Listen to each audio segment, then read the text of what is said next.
Swayam Prabha. Digital India. Educated India.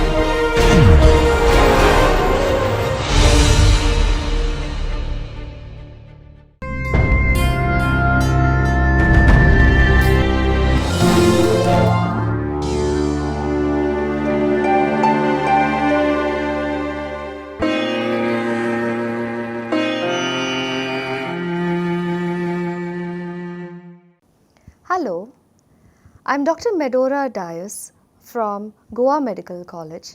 The topic we are going to discuss today is the abdominal aorta and the inferior vena cava. Some of the clinical relevant aspects of the abdominal aorta and inferior vena cava that we will be studying today are palpation of the abdominal aorta, the inferior vena caval filter, inferior vena caval tumor extension and aortic aneurysm, among other clinical entities. Let's talk about the introduction to this abdominal aorta.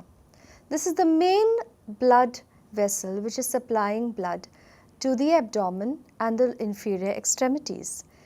Its length is about 13 centimeters. It begins at the level of T12. You can see here. At the level of the T12 vertebra, it enters the abdomen by piercing the diaphragm at an aortic hiatus, and it proceeds downwards till the level of the 4th lumbar vertebra. It ends at L4 by dividing into the right and left common iliac arteries. If you talk about the surface anatomy or surface marking of the abdominal aorta, it starts from a point 2.5 centimeters below the xiphoid process tip and extends downwards to a point 1.5 centimeter below and a little to the left of the umbilicus, near the midpoint of a line connecting the summits of the iliac crests, which is also called the intercristal plane. As the aorta descends in the abdominal cavity, the diameters tend to decrease. It starts at a diameter of around 25 millimeters at the 11th rib and goes to a size of 19 millimeters at its bifurcation into the two common iliac arteries. Let's talk about the relations of the abdominal aorta. Why are the relations important? We need to study what lies anterior, posterior and on either side of the abdominal aorta, because we need to know, in case of the event of a surgery, what are all the structures that could be injured that lie around or surrounding the abdominal aorta. Let's start with the anterior relations. If you look at this figure here, this is the abdominal aorta, and you can see from superior to inferior there is the celiac plexus around the celiac trunk. Then you look at the body of the pancreas which crosses it along with the splenic vein. Below will be the inferior left renal vein. You can see the horizontal part of duodenum next, and then will be the parietal peritoneum with the infracolic compartment and coils of the small intestine. Let's look at the posterior relations. Now, the abdominal aorta lies related to the lumbar vertebrae, slightly to the left of the midline. It is also related to the left lumbar veins posteriorly. To its right, you can see here, lie the inferior vena cava along with the azygous vein, cisterna chyli, diaphragm and the celiac ganglion. To its left will lie the left crus of diaphragm, left celiac ganglion as well as the inferior mesenteric artery. Now let's discuss the branching pattern of this abdominal aorta. The abdominal aorta has several branches. In order to simplify and understand the branching pattern, let's talk about vascular planes. If you look in this diagram, this is the abdominal aorta and this is a transverse section. So that's anterior, this is posterior and that's on either side. The midline anteriorly has 3 unpaired branches which are also visceral branches, that's labeled as number 1. There are lateral paired branches which are also visceral, for example the renal arteries, which go to the lateral paired organs. The third plane of branching is a posterolateral branching which goes to the diaphragm or the body wall. There are another 2 sets of branches, the terminal branches, that is the 2 common iliac arteries, and the median sacral artery which lie in another plane inferiorly. Let's look at a tabular description of all the various branches of the abdominal aorta. We start with the anterior midline, unpaired visceral branches to the digestive tract. Which are these? The celiac, superior mesenteric and inferior mesenteric arteries. Next come the lateral paired branches which are also visceral to the urogenital and endocrine organs, that's suprarenal, the renal, the gonadal which is testicular and or ovarian. Next is the posterolateral branches which are paired and they are segmental, supplying the diaphragm and the body wall. There are the lumbar arteries, the inferior phrenic and subcostal arteries. Let's summarize what we have just learnt. We are talking about our subject today, which is the abdominal aorta. This abdominal aorta is a continuation of the thoracic aorta, which enters the abdominal cavity at the level of T12 through the aortic hiatus of the diaphragm. It then lies on the lumbar vertebrae and ends at L4 by dividing into 2 common iliac arteries and the median sacral artery. It is related to many important structures which include the celiac ganglion, the pancreas, the left renal vein, amongst other structures. It also has an importance of a narrowing of this vessel from 25 millimeters above to about 19 millimeters at its bifurcation. We also studied the branches of the abdominal aorta, the anterior unpaired visceral branches, the celiac artery, superior mesenteric and inferior mesenteric. Then the lateral paired visceral branches like the suprarenal, the renal and the gonadal, and the posterolateral paired body wall branches which includes the lumbar arteries, inferior phrenic and the subcostal arteries. Not to forget, it also gives the 2 terminal branches, the 2 common iliac arteries as well as the median sacral artery.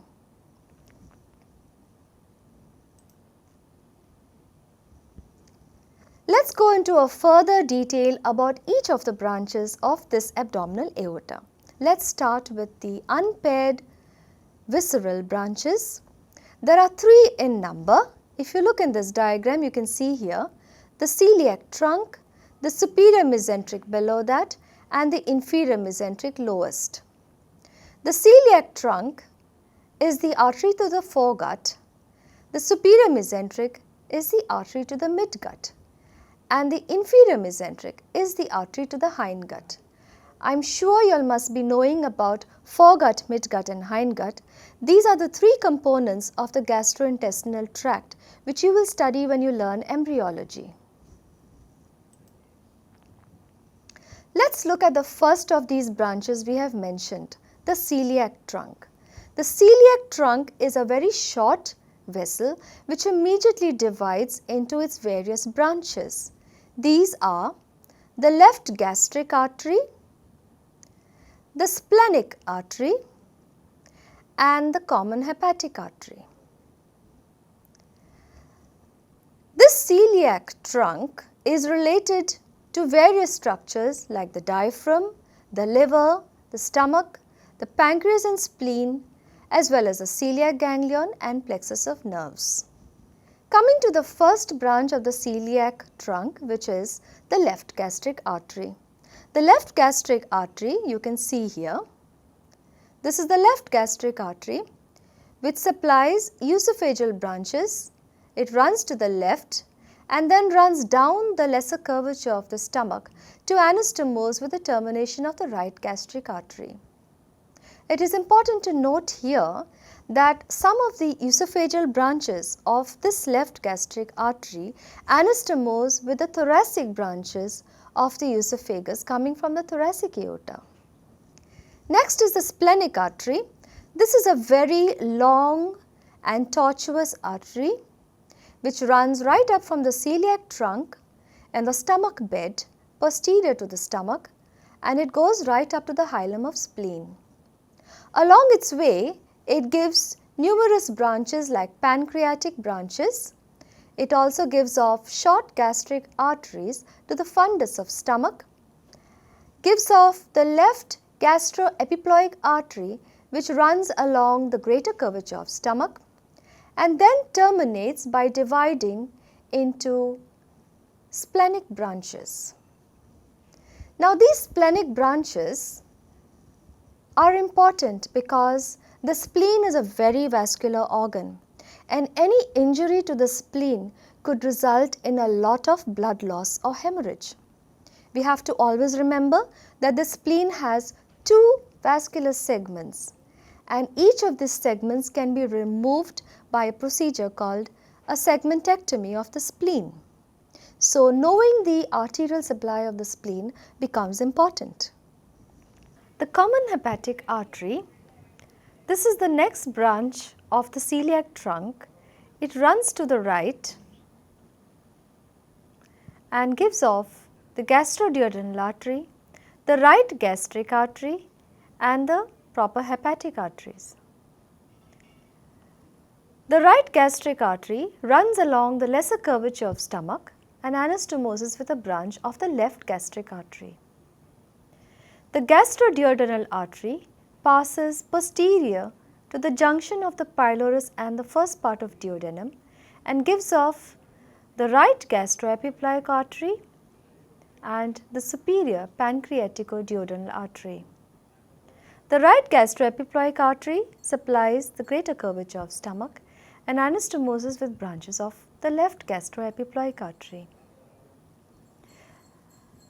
The superior pancreaticoduodenal artery supplies the superior part of duodenum up to the duodenal papilla as well as portions of the pancreas. There is another artery called the supraduodenal artery of Wilkie, which when present is lying anterior to the duodenum and separates the pylorus from the first part of duodenum. The hepatic artery, which gives off the proper hepatic artery, then bifurcates into the right and left hepatic arteries. The right hepatic artery also gives off the cystic artery, which supplies the gallbladder. We have described the three branches of the celiac trunk, but remember, there are a lot of variations in the arterial branching pattern here. Sometimes the celiac trunk itself is absent and the branches directly arise from the abdominal aorta. There could be anastomotic communications between branches of the celiac trunk and other vessels as well. Sometimes the left gastric artery gives off the left hepatic artery, or common hepatic artery may arise directly from the superior mesenteric instead of the celiac trunk. So, we have studied the celiac trunk and its numerous branches. Let us move on to the next midline branch, which is the superior mesenteric artery. This is the artery of the midgut. The midgut is the portion that extends between the duodenal papilla and the transverse colon. This artery arises a centimeter below the celiac trunk and runs downwards, forwards and towards the right. It runs, if you look in this figure, right down to the ileocecal junction and gives various branches. The relations of the superior mesenteric artery. The superior mesenteric artery in a lateral view is divided into an initial part and the next part. This artery buds off from the abdominal aorta anteriorly and lies over the posterior abdominal wall deep to the pancreas and splenic vein and superficial to the left renal vein. This left renal vein lies between the superior mesenteric artery and the aorta, and this is called as the abdominal nutcracker, wherein the left renal vein gets compressed between the superior mesenteric artery anteriorly and the aorta posteriorly. The second segment or the next part of the superior mesenteric artery passes anterior to the pancreatic uncinate process and horizontal part of duodenum, enters the root of the mesentery to supply the small intestine. It also crosses the inferior vena cava, the right ureter and the right psoas, major muscle. It is accompanied by the superior mesenteric vein on its right side, which drains into the portal vein. What are the branches of the superior mesenteric artery? As I said, it is the artery of the embryonic midgut. It is going to have branches supplying the duodenum, the jejunum and the ileum. So, it gives off the inferior pancreatico-duodenal artery. It gives off, you can see here, numerous ileal and jejunal branches from its left side. Then it proceeds to go down to the ileocecal region and terminate by anastomosing with a branch called the iliocolic artery. Another branch from the right side is the right colic artery, and then there is the middle colic artery. The right colic artery supplies portions of the ascending colon, also portions of the appendix. The middle colic artery supplies portions of the transverse colon and anastomoses with branches of the inferior mesenteric artery. There is a large anastomosis by two vessels called the arc of Riolan and the marginal artery of Drummond, which anastomose the blood supply between the superior mesenteric artery and the inferior mesenteric artery. Let us now look at the inferior mesenteric artery branches. The inferior mesenteric artery is the artery of the hindgut, and it supplies blood to portions of the gut extending from the transverse colon right down to the superior half of rectum. The branches of the inferior mesenteric artery are the left colic artery, 3 sigmoidal branches and the superior rectal artery. The left colic artery runs towards the left side, supplies the descending colon, parts of transverse colon and anastomoses with the middle colic branch of the superior mesenteric artery.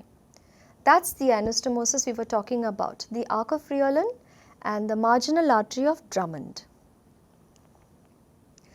The superior rectal artery supplies blood to the rectum and anastomoses with 2 other branches, which are the middle rectal artery from the internal iliac and the inferior rectal artery from the pudendal.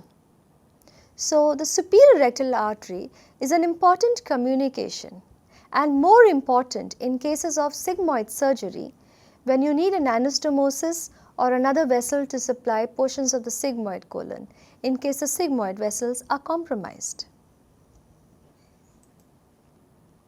The superior rectal artery is a special mention. It is a direct continuation of the inferior mesenteric artery and supplies the upper half of rectum and anal canal.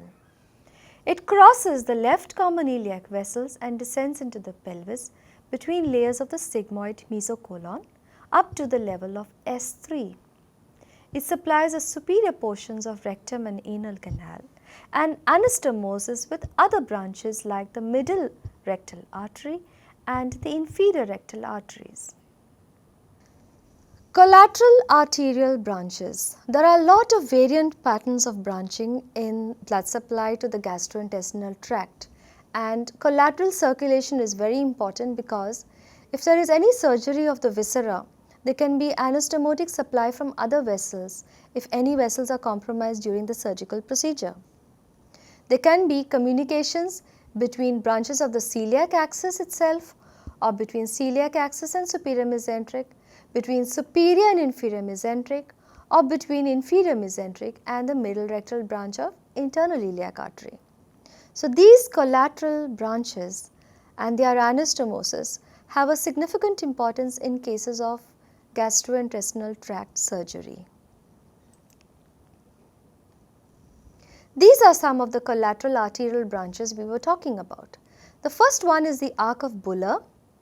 This is between the celiac artery or the celiac trunk and the superior mesenteric.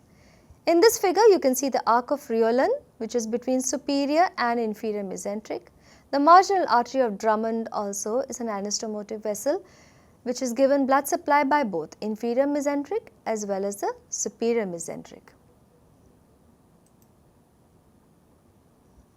Let us summarize what we have just been talking about. We have described in detail the three anterior midline branches of the abdominal aorta, which are called the visceral branches, and they supply parts of the gastrointestinal tract. The artery of the foregut, being the celiac trunk, gives off branches like the left gastric artery, the common hepatic artery and the splenic artery. These arteries in turn give off various branches and supply the parts of the gastrointestinal tract between the stomach, the esophagus and the papilla of duodenum. Then there is the superior mesenteric artery which supplies the midgut, which is from the duodenal papilla till portions of the transverse colon. These branches include ileal branches, pancreatico-duodenal branches, branches to the right colon, cecum and appendix, as well as branches to the transverse colon. Then we spoke about the inferior mesenteric artery, which is the artery of the hindgut. This gives branches to the rest of the tract right up to the upper half of the rectum and anal canal.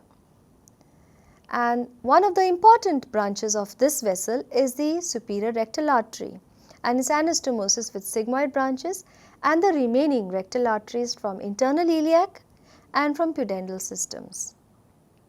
We also talked about collateral blood supply to the gut and special anastomotic vessels like the arc of Buller, the marginal artery of Drummond and the arc of Riolan.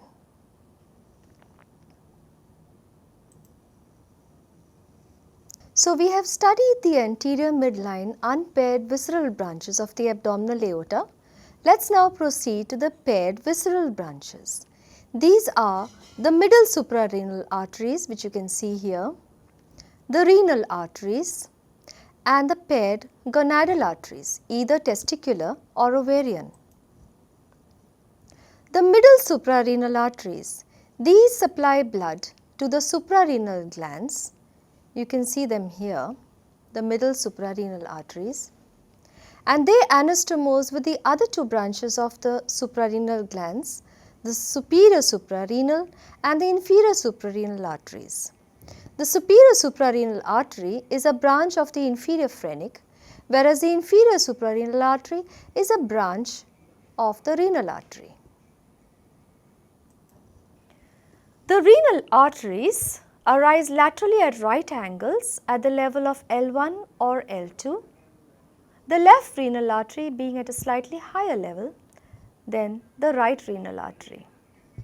The right renal artery is longer, it passes posterior to the inferior vena cava, whereas the left renal artery is shorter and passes posterior to the left renal vein. The blood supply to the kidney is important because at any given point of time, the kidney has 25% of the cardiac output.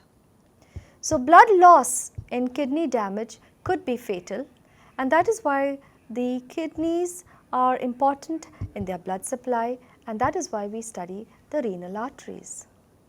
There can be accessory renal arteries which can enter the inferior pole of the kidneys. The kidneys have vascular segments, each kidney having 5 vascular segments.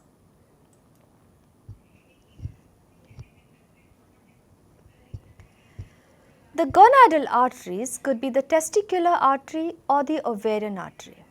The testicular artery, which is present in males, arises from the abdominal aorta obliquely.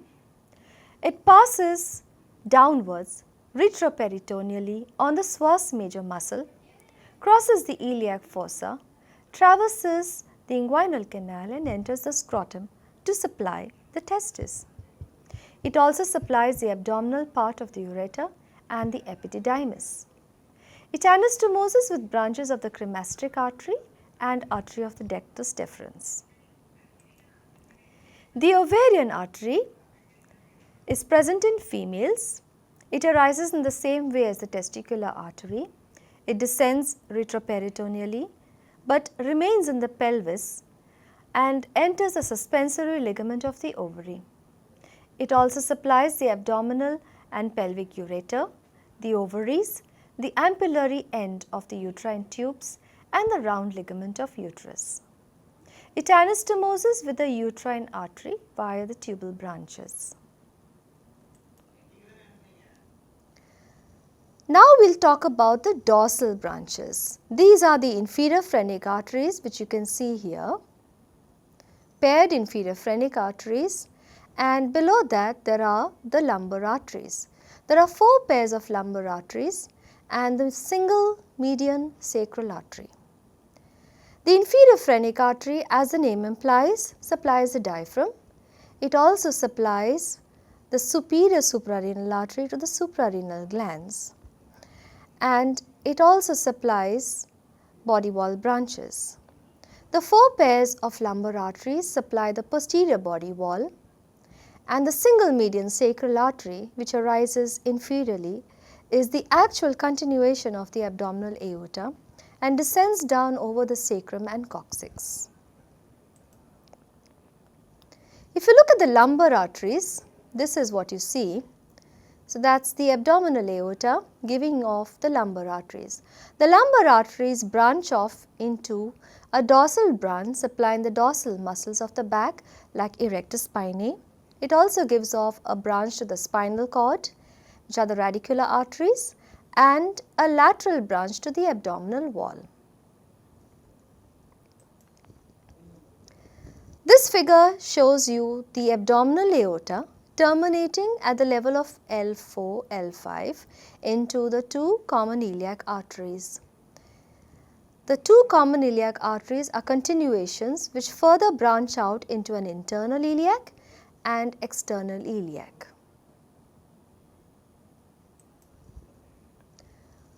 If you look at the terminal branches and their surface anatomy, the common and external iliac arteries, you draw a line, slight lateral convexity from a point opposite the bifurcation of the abdominal aorta to the midinguinal point.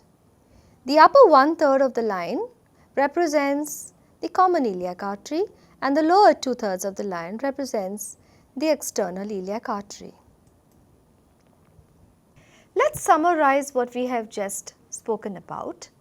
The inferior phrenic artery is a branch of the abdominal aorta which supplies the diaphragm as well as it gives the superior suprarenal arteries to the suprarenal gland. The middle suprarenal artery is a branch that supplies the suprarenal gland. Renal arteries are large vessels which supply the kidney as well as they give the inferior suprarenal artery. There can be gonadal vessels, the testicular arteries or the ovarian arteries. Testicular arteries supply abdominal ureter, the testis and epididymis. The ovarian arteries supply the abdominal and pelvic ureter, ovary, uterine tube and round ligament of uterus. There are subcostal arteries and 4 pairs of lumbar arteries which supply the musculature of the back, vertebral column as well as the nerve roots. The terminations of the abdominal aorta are the right and left common iliac arteries which divide into internal and external iliac arteries. Last is the median sacral artery which is a direct continuation of the abdominal aorta, and this gives off the 5th pair of lumbar arteries. Let us start with the inferior vena cava. Now we have completed with the abdominal aorta, which is the first part of our topic today.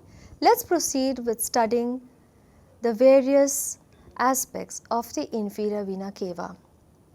The inferior vena cava is the largest vein which drains blood from the inferior extremities as well as from the abdominal regions and opens into the right atrium of heart. It is the largest vein in the body and it is formed at the level of the meeting point of the two common iliac veins and then ascends up, pierces the diaphragm at the level of T8 and enters the right atrium of heart from below. Let's look at the surface anatomy of the inferior vena cava. This can be drawn from a point on the intertubercular plane 2 to 3 centimeters to the right of the midline upwards till the sternal end of the right sixth costal cartilage. Note from this figure that the inferior vena cava extends to the right of the abdominal aorta and it ends at a higher level.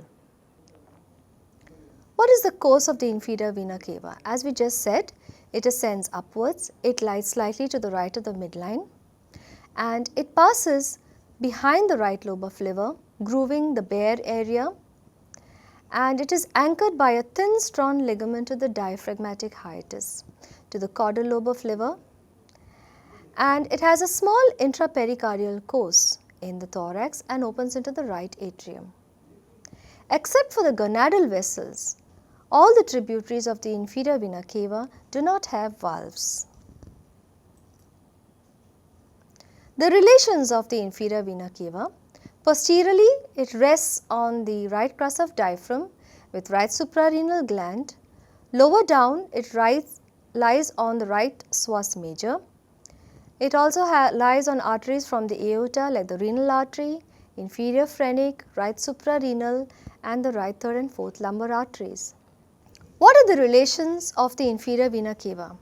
The posterior relations are the right crus of diaphragm with right suprarenal gland, as can be seen here in this figure, the right psoas major, the right inferior phrenic artery, right suprarenal artery and the right fourth lumbar arteries. Anterior relations of the inferior vena cava are the liver with the epiploic foramen, duodenum, the bile duct, the horizontal part of duodenum, gonadal vessels, the mesenteric root. Coming to tributaries, what are all the veins that drain into the inferior vena cava? There are two anterior tributaries which are the hepatic veins. There are lateral visceral tributaries like the right suprarenal, the right renal vein, the left renal vein, the right testicular or right ovarian vein. There are 5 lateral abdominal wall tributaries being the inferior phrenic veins and the 4 lumbar veins, and 3 tributaries which form the inferior vena cava, the 2 common iliac veins and the median sacral vein. So, these are all the tributaries which drain into the inferior vena cava. The lumbar veins. Drainage of the lumbar veins is as follows. The 5th lumbar vein drains into the iliolumbar and the common iliac veins. The 3rd and 4th drain into the inferior vena cava. The 1st and 2nd drain into the azygous and hemiazygous systems of the thorax. In case the inferior vena cava is blocked, the ascending lumbar veins become important collateral channels between the lower and the upper parts of the body.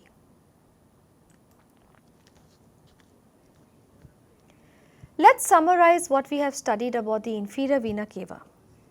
The inferior vena cava is the largest vein in the body. It begins by the joining of the right and left common iliac veins at the level of L5 and then ascends up a little to the right of the midline to pierce the diaphragm at the level of T8 and open into the right atrium of heart. It is valveless and it is related to various structures like the liver, the duodenum, portal vein and bile duct, the mesenteric root. It has tributaries like the hepatic veins, the right and left renal veins, the right suprarenal vein, the right lumbar veins and the median sacral vein. If the inferior vena cava is blocked, ascending lumbar veins become important collateral channels between the lower and upper halves of the body. Now that we have covered our topics, let's proceed to the clinical anatomy relevant to the abdominal aorta and the inferior vena cava. First of all, let's see how do you palpate the abdominal aorta. Why is this important? For one, it's palpating a vessel. Secondly, you could cause pressure on the same region where you can palpate this artery. Suppose there is hemorrhage from the inferior extremities and you would like to control this hemorrhage to save the life of a patient as a first aid measure. How do you palpate the abdominal aorta? In children and lean adults, this aorta can be palpated by compressing it against the body of the fourth lumbar vertebra. So, you apply firm pressure over the umbilicus as shown in this figure, and this can be used to control hemorrhage from lower extremity wounds and from pelvic wounds and save the life of a patient. Now, a tumor of the pancreas which lies over the abdominal aorta may transmit its pulsations to the anterior abdominal wall and mistake these pulsations for the presentation of an aortic aneurysm. So, this has to be kept in mind if pulsations of the abdominal aorta can be visible on the anterior abdominal wall. Why is the abdominal aorta important? Because it is related to a lot of surgical entities. It is related to the thoracic duct, azygous vein, it passes through the aortic hiatus, it can undergo a syndrome called the median arcuate ligament syndrome, where there is compression of this abdominal aorta or the celiac trunk by the opening in the diaphragm. There is a syndrome called Dunbar's syndrome which is associated with this. There can be an aortic aneurysm which could rupture, causing a fatal hemorrhage, and the patient's life is at risk. This is an example of an aortic aneurysm. You see this large dilatation here. There are different types of aneurysms. One is a dissecting type, or there can be a true aneurysm type. Here you see there is an abnormal bulging of the lumen of the abdominal aorta, and this could rupture at any moment. Since the abdominal aorta is going to be a vessel having a large amount of blood at any given point of time, definitely this kind of hemorrhage will be fatal. If an abdominal aortic aneurysm is found, it can be treated surgically, or you could use an aortic stent graft. So, in patients where surgery cannot be performed or they are unfit for surgery or any other reason, an aortic stent graft can be inserted and sutured to prevent the aneurysm from rupture. Other clinical entities of the abdominal aorta are coarctation. This is relatively rare in the abdominal aorta. It is more common in the thoracic aorta, but it could occur in the abdominal aorta. Coarctation of an aorta is nothing but an abnormal narrowing of the artery, causing an impediment of the blood flow in it. Another clinical entity is an embolic blockage in the abdominal aorta. If there is a thrombus which dislodges and gets into the abdominal aorta, it could travel right down to the bifurcation of the abdominal aorta into the two common iliac arteries, since that is the narrowest part of the abdominal aorta. What would be the result? The lower limbs blood supply is going to be compromised, leading to severe ischemia of either or both the lower limbs. Pelvic surgeries involve ligation of vessels, sometimes permanently. For example, sometimes you need to ligate the internal iliac artery. In these cases, how is blood supply maintained to what the internal iliac supplies? By anastomosis of vessels like the inferior mesenteric arteries, superior rectal, the middle rectal, inferior gluteal, deep artery of thigh, the lumbar arteries, iliolumbar arteries with branches of the abdominal aorta and the internal iliac artery, this kind of collateral circulation is maintained and internal iliac artery can be ligated with no damage done. Inferior vena cava compression or obstruction and the collateral channels. The inferior vena cava can be compressed because it is a vein and it has a thinner wall. It can be compressed by retroperitoneal malignant tumors, the gravid uterus or a giant fibroid. This produces unilateral or bilateral extremities, varicosities and swellings. The most common vessels in a collateral circulation here are the ascending lumbar veins, the vertebral plexus, azygous and hemiazygous veins, and veins of the anterior body wall like the inferior epigastric, superior epigastric, circumflex iliac, lateral thoracic, thoracoepigastric and internal thoracic vessels. Renal tumors or renal cancers could spread into the inferior vena cava. They could spread locally, they could spread further higher up, they can even enter the right atrium and infiltrate the heart. This is an inferior vena caval filter which is introduced around the inferior vena cava in order to stop a thrombus from dislodging from thrombosis of deep veins of the lower extremities and getting into the atria and causing a pulmonary embolism. So, this is a procedure done to prevent death due to pulmonary embolism. Let us now summarize all that we have learned today. We are talking about the abdominal aorta and the inferior vena cava. The abdominal aorta is the largest artery in the body. It enters the abdominal cavity by piercing the diaphragm at the level of T12 and it runs right down to L4 to divide into the two terminal common iliac arteries, right and left, as well as the median sacral artery. The various branches of this abdominal aorta include anterior midline, unpaired visceral branches to the gastrointestinal tract like the celiac trunk, superior mesenteric artery and inferior mesenteric artery, each supplying portions of the foregut, midgut and hindgut respectively. We also studied the paired lateral visceral branches like the renal arteries, the middle suprarenal arteries and the gonadal arteries, testicular or ovarian. We also took a look at the paired lateral body wall branches like the lumbar arteries, the inferior phrenic artery. The terminal branches, that is the two common iliac arteries, further divide into internal and external iliacs which give their own respective branches. We have studied about the inferior vena cava. How is it formed? By joining of the two common iliac veins, and this ascends right up through the diaphragm at the level of T8 and opens into the inferior aspect of the right atrium. The inferior vena cava is very important. It is the largest vein of the body. It is entirely valveless except the gonadal veins and it receives various tributaries like the renal veins, right suprarenal, the lumbar veins mostly on the right side, inferior phrenic, and it has communications with the azygous system and the hemiazygous system of veins, providing collateral pathways in case the inferior vena cava is compromised. With this, I would like to conclude my topic.